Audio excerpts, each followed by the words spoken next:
interview, the audition, I mean, I had to wear this pink outfit. My freaking dance coach had just cut my hair in that little black bob. My bangs were too short for, I mean, the whole thing was like, it only looked good in movement, that hair. And then I just had to stand there and talk about my favorite color, which I had no clue about. Didn't know, couldn't answer the question. I had a really like high pitched voice and maybe a slight English accent. So that's how much I didn't have an identity. And I go back, I have a YouTube channel. So during the pandemic, especially, I went back through all these old videos, and that was one of them. And it's insane. And I'm so grateful to Dancing with the Stars for helping me find my voice and helping me find my own identity. Because, man, I think if I was still in the dance world, I definitely wouldn't be sitting here with you. How do you think like you've changed? I mean, it's been many seasons, obviously. Like, what do you think is the main thing that's changed about you, or how has the show really changed you as a person?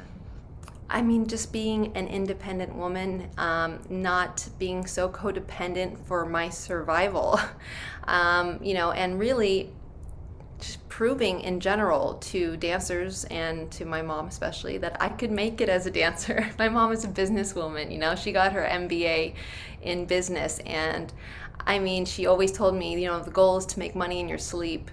And as a dancer, and it's very true, which is why, I'm at that point too where I'm like, do I have to hang up my shoes? Because you just can't do it like you used to, especially for women.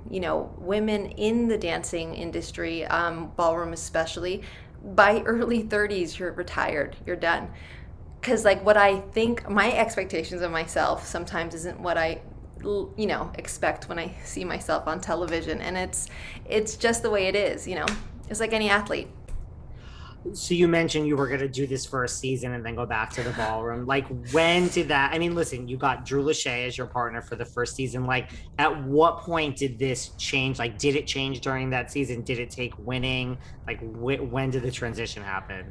Funny you ask. So I remember this was before we did 2 seasons a year, so there was still a longer hiatus between season 2 and 3. And I remember, they put us up at the Palazzo by the Grove. I'm not sure. Are you LA based? I'm New York, but I'm in LA Oh, all the time. okay. So you know where that is. And I remember, okay, so here I am.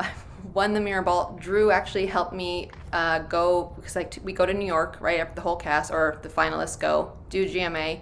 I asked him if he could come with me to 136 and Adam Clayton to get the rest of my stuff from where I was living previous to the season, right? Where my partner and I were living in this little tiny shoebox of a place in Harlem.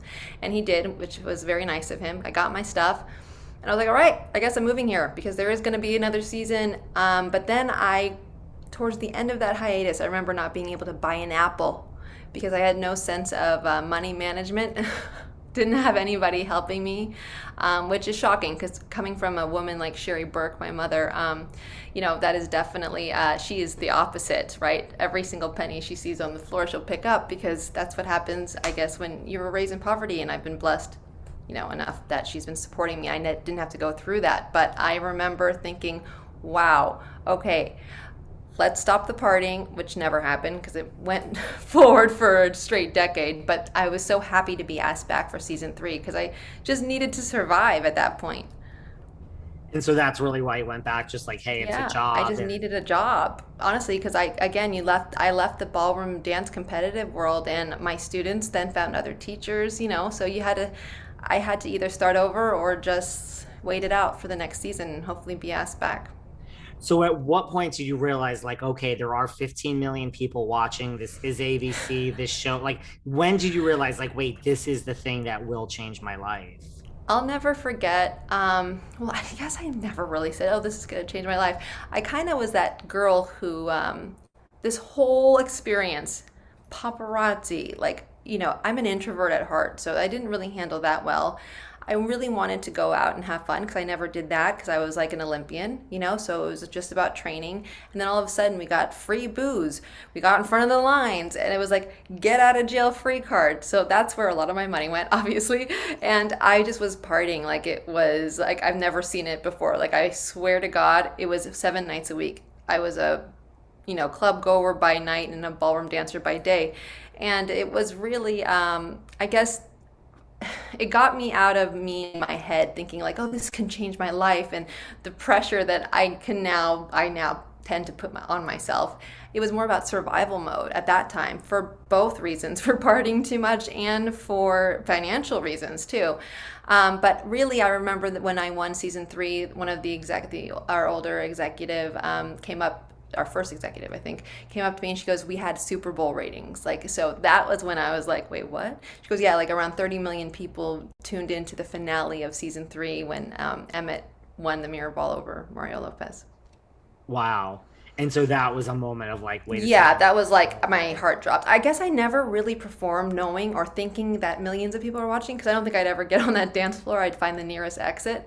But I perform obviously to my partner. You know, it's really about the two of us and the music, and then maybe the studio audience as well, which is not millions of people. And then did that change when you came back the next season? Were you like, oh my God, I get it now? I never get it. I still don't get it. You know, and I think I like to be here because it makes me grateful to where I am. You know, I can't control the numbers. I can't.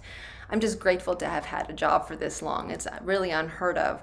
I think when I get wrapped around, I mean, there are times, believe me, I'm not like some saint, but like a few years ago, I definitely would be like asking my publicist, what were the ratings? Now you're on streaming, so no one knows. It's probably better that way. Yes, yes, and yes. And so what was your relationship like? You mentioned like, right, like because it's Dancing with the Stars, right? So when it Yeah, started, all we cared about was Drew and Emmett. We for didn't care sure. about, the Cheryl Burks, like who's Cheryl Burke, but it Isn't has that the made case still? no, that is not the case, Cheryl. Now you are a household name along with Louis Amstel and everyone else that's been there all these seasons. So, I mean, right, you had access, you were out at the clubs. Like, what was your relationship to that? Like, you say you're an introvert? Like, when did you become aware you were famous? Like, there are paparazzi, like, you are now a household name. And I did you like that? I mean, that opens doors. Oh no, totally. Look, it's bittersweet, right? Like to say, "Oh, I hate it," is obviously not the case. I'm still here, right? So, but I like to be, I guess, I like to get attention for something that is not, Us Weekly related. No offense to Us Weekly.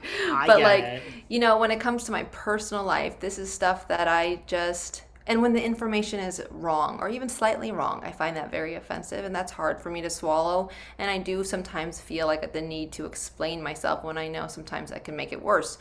But I am such an open book. And I think to answer your question, it was when I got asked to write a book, right? So this was, I don't even know the year. Sue me. We'll definitely know maybe. Or you can just Google it.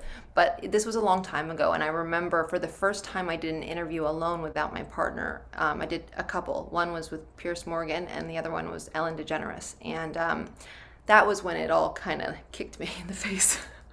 When people were actually interested in like me